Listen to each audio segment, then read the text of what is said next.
Join me for a conversation with a frequent guest of the show, David Morgan, the Silver Guru, an expert on money, metals, and mining, also a lecturer and an author.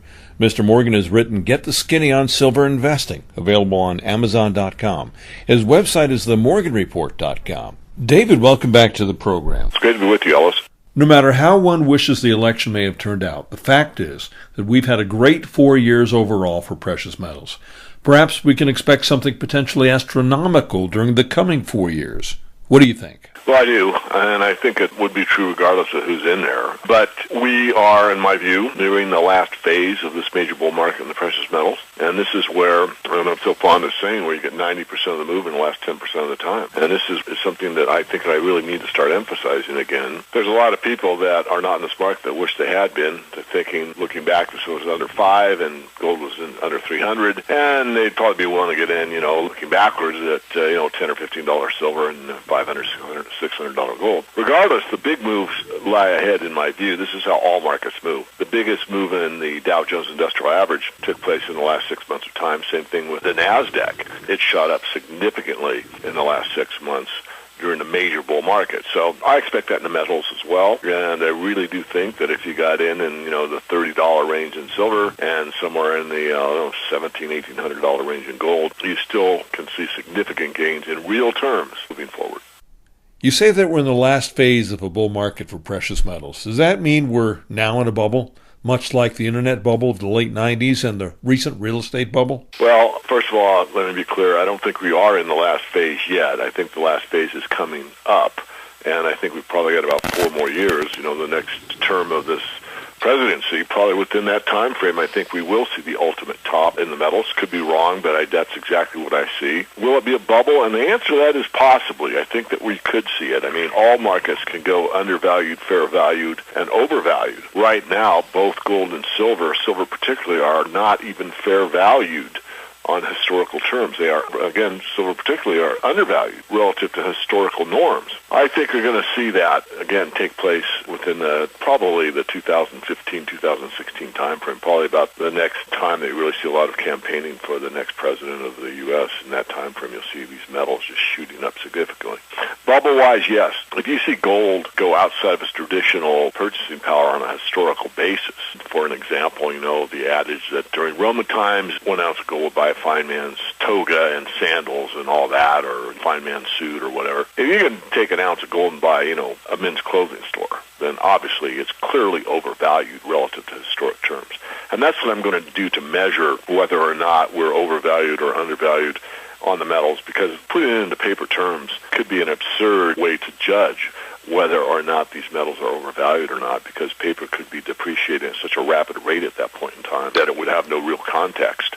So that's why I'm evaluating the markets, or plan to evaluate the markets in the future. At that time, are you going to recommend that people perhaps should let loose of their positions? Well, that is the hardest thing, and of course I've thought it through, and subject to change. But again, if the metals are overvalued, then I would be recommending moving into another asset class at the time. In other words, getting something real. For example, rental real estate or raw land, or businesses always make sense if they're businesses that are doing well. The other options could be in the stock market, depending on what companies are out there, if they're paying dividends or not, but particularly if they were, where you could get solid returns on a solid company. So really, I don't want to be too vague, but I don't want to be too specific either, because it's pretty hard. We've never really gone through a monetary experiment where we were in a paper money system where it was a global basis.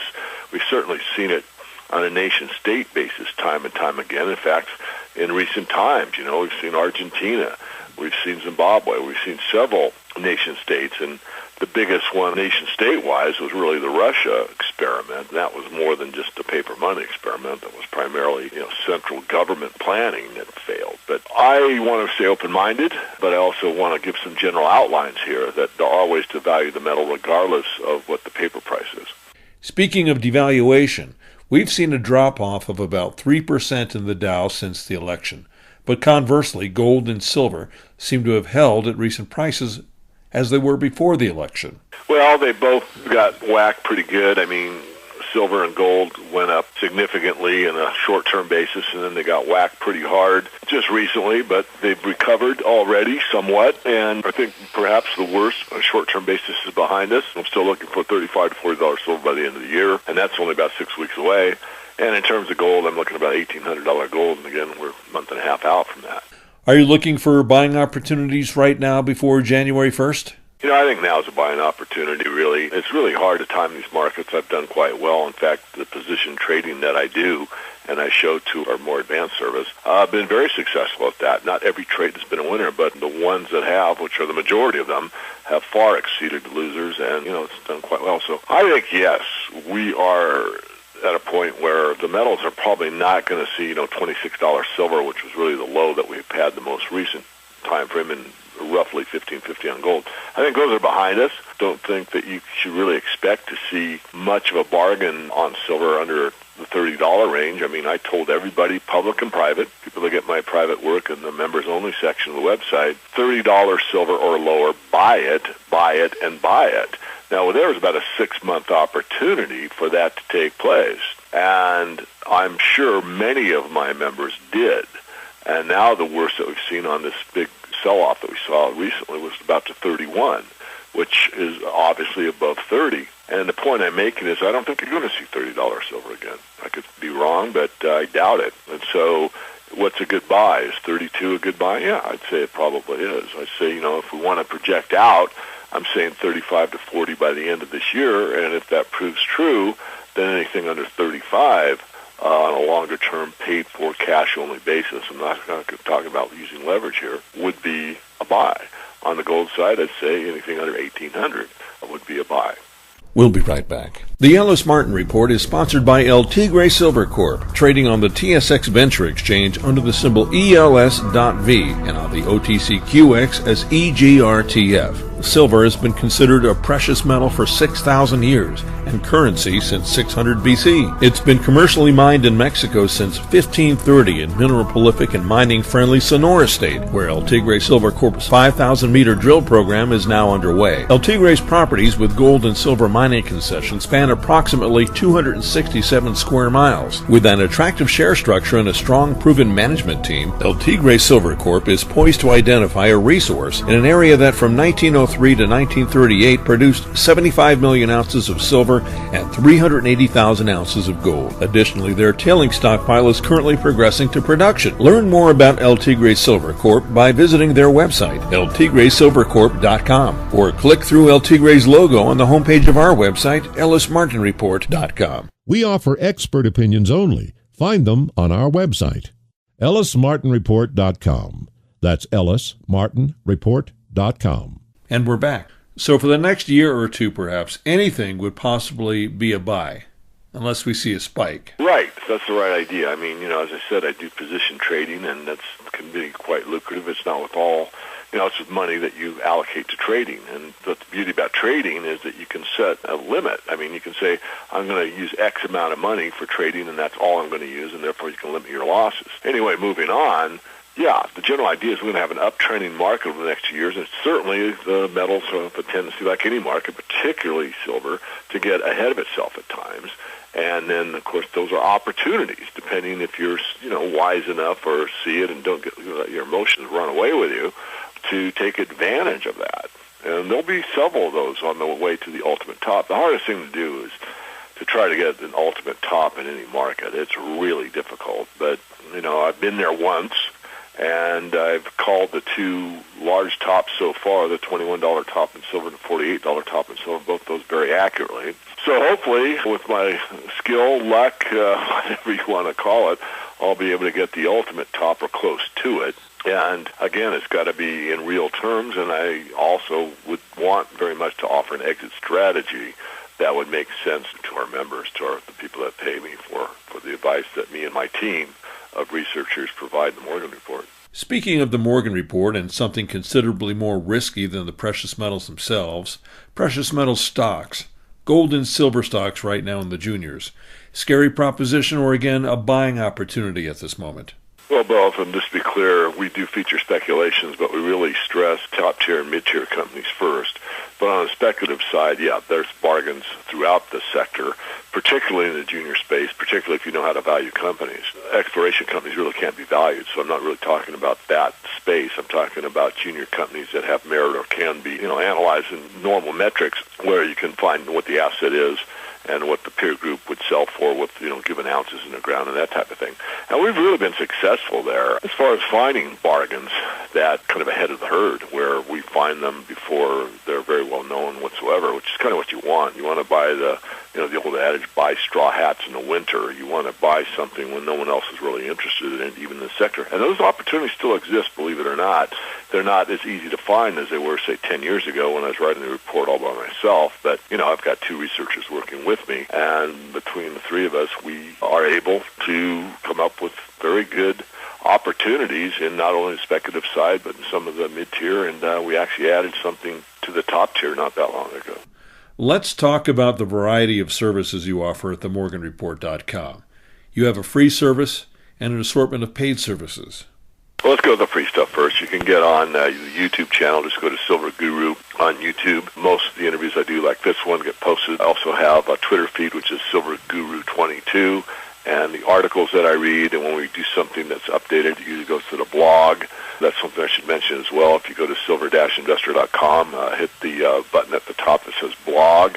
It usually covers almost everything that we're doing for free, which is a great deal of interviews and some articles. And then as far as the membership service, the prices are going up at the end of the year. We are offering the opportunity to anyone that wants to pay us to get our best thinking and also the recommendations that we've carefully gone over to lock in the prices that we've had for the past several years and maintain that same level as long as they remain a member. After the 22nd of December, the prices will be going up, and it's about a 40% increase across the board. So it's a significant savings if you decide to do it now.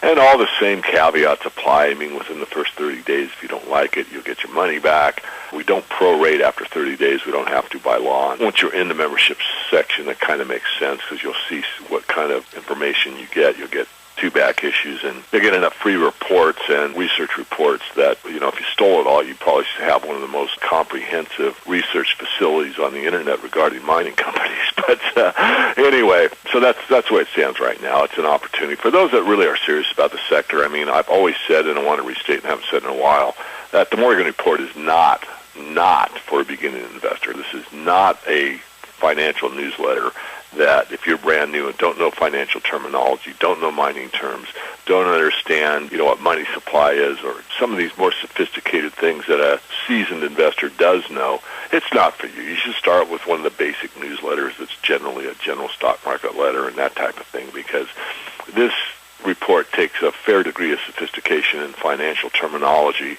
and understanding to be of value. But then you can learn quite a bit from your free service and just listening to these broadcasts. And then at some point in the future, you can get your feet wet. Absolutely. And, I've had college students that subscribe, and, I never discourage anybody. I mean, if they want to, it might take a little more work, but it really doesn't. I mean, we do not try to talk over anyone's head. That's not the point. What purpose would that serve? We usually talk in, very common sense language, but there are, certain terminologies that are required in the mining sector that you can't, substitute without using the terms. But we even show a glossary in there. We used to. I think it's still there. And if not, with the Google search engine, you find a word you don't understand or a term you don't understand. I mean, Google it, and within a minute or two, you'll know what it is. So I'm not trying to say that you have to be super sophisticated to understand our work. That's not the case at all. But all I am stating is that it's something that, one, you have to have a passion for. You really want to have to make money. You want to really be serious about the sector, and you really want to understand that, what you're getting is the way that I have found over 4 decades of being in this sector, the best, most efficient way to make money, balancing risk and reward. The problem is people don't necessarily follow what I do, and that's not my fault. It's basically theirs. If they put big money into big companies, medium-sized money in medium-sized companies, in the speculative section, they speculate. They put in money they can afford to lose. They're going to do fantastic. But if they break the rules and put gobs of money into some recommendation in the speculative side and don't spread out into the 8 or 10 that we offer, and that one goes south, then is it really my fault? No. No, because when they get on the membership side of the website, they really could or should read How to Use the Morgan Report before they do anything. And if they read that and understand the philosophy and why it works, you have a clear understanding that, they can definitely do as well or perhaps even better than most investors in this sector. Metals, mining, and money. I've been speaking with David Morgan. The website is themorganreport.com. David, once again, thank you so much for joining me today on the program. It's always a pleasure, Ellis. Thank you. You can listen to this segment again on the podcast page of our website, ellismartinreport.com.